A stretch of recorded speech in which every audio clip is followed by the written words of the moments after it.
Thank you for welcoming me onto your screens or onto headphones, depending on how you're watching this. I'm Eddie, and this is The Rollback. Folks, I'm here to talk to you today about Puss in Boots: The Last Wish, aka the best DreamWorks film since this blue son of a bitch. You heard me. So, Puss in Boots. After a life full of rigorous adventure, Puss is down to his last life. He's already died 8 times, so it's time for him to retire and settle down until an opportunity arises, making a wish on the last star. So, Puss in Boots was a movie. God, the one in 2011 was fine. It wasn't amazing, but it was fine. It was good filler in between Shreks 3 and 4. Even though they named Shrek 3 Shrek Forever After, and then Shrek 4 wasn't that. It was a weird ass thing. It was weird. No, Shrek 3 was not in 3D. Shrek 4. Anyway, look. Shreks have not been good since Shrek 2. That said, this movie was phenomenal. And bear in mind, I went in with zero expectation whatsoever. But damn if it did not win me over. Between the new art style, which props to them. The idea of completely changing an art style for a film franchise is terrifying. Imagine they changed the art style of like Woody and Buzz in Toy Story. Completely different.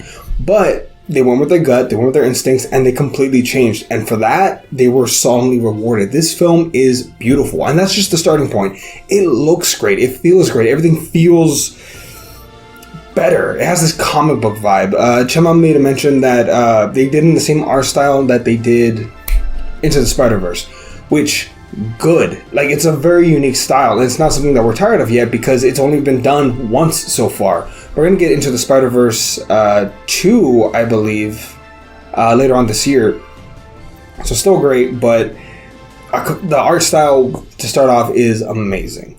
Another highlight, this movie has so much heart. It's insane. There's so much heartfeltness in it. And I know that sounds weird to say as a positive that it has heart, but it does. It's, what's that famous, that line from The Replacements? Heart. Miles and miles of heart. That's what this film has. It has heart, and that matters. It doesn't feel like a soulless cash grab like, and I don't mean any disrespect, the Minions movies. Like the first Despicable Me, solid. Second one, I've never even seen the third one or any of the Minions movies, like much of them. Like they look like soulless cash grabs. The parts that I've seen didn't really hit me very well. So to say that they went from the soulless cash grabs of those to this heartfelt story, I appreciate it and I love it. Also, the fact that Despicable Me is the highest grossing animated film franchise of all time, above Toy Story, doesn't feel right. But that said, Puss in Boots, miles and miles of heart, and I appreciate that. And that probably has a lot to do with the characters and the positivity of them. Let's talk about Puss first. So this film takes an animated cat and gives him this magnificent story arc of this adventurer, someone who's lived a life worth living, but he's on his last leg and he decides to retire, but he feels broken. He misses adventure. He misses being out. He misses living. And then over the course of the story, he finds out that he finds the courage to live with his last life. Spoiler alert, I guess. He doesn't get his last wish. No one does. I'll get to that later. But Puss discovers, I only have one life, but it's worth living. And it's worth living with good people that I love. Again, you don't get any Shrek or Donkey. You get, very minor appearances from them. But nonetheless, those cameos are more than enough. Blink and you'll miss them, but more than enough. Puss, so anyway, that character arc. Also, he has a character arc of fear. He's a fearful hero because at the very beginning of the film, after he loses his 8th life, the embodiment of death comes after him. And I gotta say, this is one of the, if not the best DreamWorks villains. This guy is haunting. He is demented. He is scary. And that whistle that he does, this thing. Who's that? Legitimately fucking terrifying. I dare you to tell me that you would not be scared if someone whistled that at you while they were coming at you with not one, but 2 sickles. Amazing, amazing villain, amazing bad guy. Great fight scene at the end. And a bad guy that holds his own. He holds his own against Puss. He even at one point gives him the sword and says, pick it up. Go, let's fight. And Puss has to find his courage to say, fine, I will go. I'll do it. he has to overcome his fear. And that's a beautiful moment too. So Puss versus Death, great fight scenes all the way around, but Death is such an intimidating figure. The red eyes are legitimately scary. I could understand why kids would be fearful of this wolf. And it's Death. And he even calls him out and says, you understand we will have to meet again someday, right? And Puss says, I'll be ready, or I'll be waiting for you. Almost to say that he'll welcome him back as an old friend. And maybe I'm projecting a bit of Harry Potter onto that, but I love that dynamic of Puss making peace with his mortality, which is something important and something that, frankly, we all have to do at some point. But the fact that they packed that into a kid's movie, amazing. Now, let's talk about the unsung hero of this film, Perito. He just goes by Perito. He's the most positive best friend that we all need. Someone who always sees the better side of life. Someone that the glasses always half full. And my God, do we need that. I need him as my best friend. He is supportive. He is loving. There's no angry bones in his body. He's an ugly little chihuahua that you can't help but love. Who has the saddest backstory ever. Chema mentioned that and I didn't believe him. It is so sad. Yet somehow, if he can find positivity in this world, why can't you?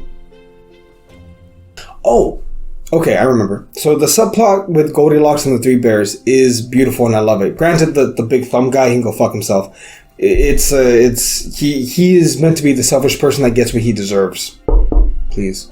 But Goldilocks and the Three Bears, I love that subplot of finding your family. I love the idea that all these people that went to go for the wish, Goldilocks and the Three Bears, Puss in Boots, and this weird thumb dude, 2 out of the 3 of them already got what they wanted. Puss realized that what really mattered was the people around him, and he decided he wanted to be with Soft Paws? Mrs. Soft Paws? Kitty Soft Paws? He wanted to be with her. They were going to get married at one point. Apparently he left her at the altar. Apparently she did too, but that's never really resolved. But that's a subplot for later. Oh, and I think they're going back to Far, Far Away, but we'll see. Well, Shrek 5. Please, Shrek 5. Hopefully it's good. We'll talk about that some other point. That said, Goldilocks and the Three Bears. Goldilocks, initially, she's adopted by these three bears. She's part of the family. But you can tell when she was a kid, she always dreamt what it would be like to have her own family, her own parents, human parents, because they're bears, and she's a human. That said, though, as the story goes, she's given the opportunity to make amends, and she even says it outright, I want a family of my own. Like, I want a family of myself.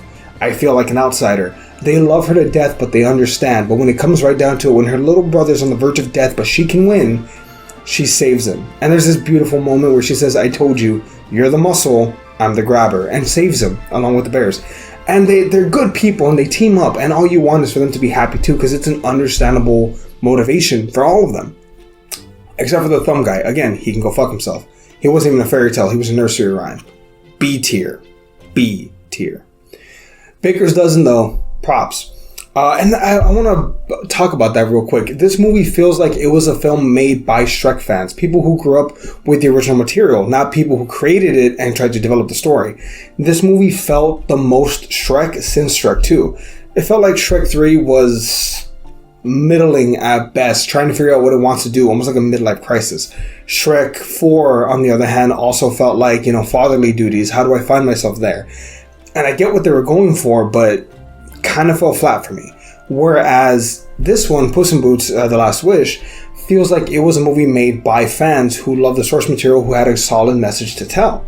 And it's not a new message. Love the people around you, live a life worth living. It's not a new story, but it's a good story.